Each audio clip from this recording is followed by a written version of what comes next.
Ici, dans le quartier des Tarterets, à Corbeil-Essonnes, la moitié de la population a moins de 25 ans.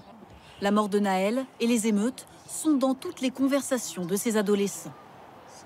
Moi, ça me rend fou quand je vois des trucs comme ça.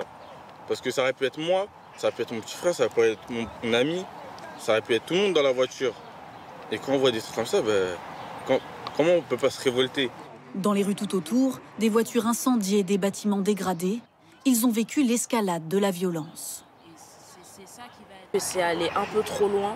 Je trouve que vandaliser des boutiques ou brûler des voitures de personnes qui n'ont absolument rien à voir, c'est complètement odieux. Et du coup, en fait, on est en train de se pénaliser nous-mêmes parce que finalement, les gens ne voient plus la limite entre la justice pour Naël et juste des vandalisations gratuites et sans aucun fondement. Avec son association, Saïd propose des ateliers aux jeunes et tente, tant bien que mal, de maintenir le dialogue.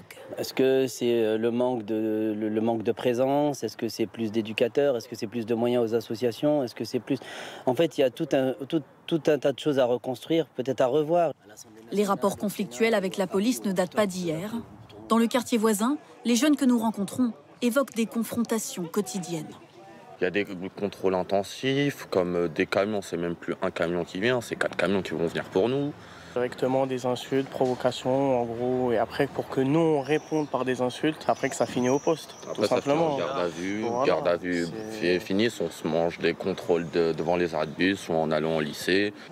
Jamais sans leur gilet rose, Fatimata et d'autres mères de famille organisaient régulièrement des rencontres avec les policiers pour tenter d'apaiser les tensions. Après les violences de la semaine dernière, elles craignent un retour en arrière. Ces jeunes-là, en temps normal, ils nous écoutent, ils nous respectent. Mais là, c'était plus nos jeunes, quoi. On peut tout leur dire. Ils ne voulaient rien écouter. Ils voulaient vraiment en découdre avec la police. Là, tout a recommencé à reconstruire. Il en faudra plus pour entamer leur détermination.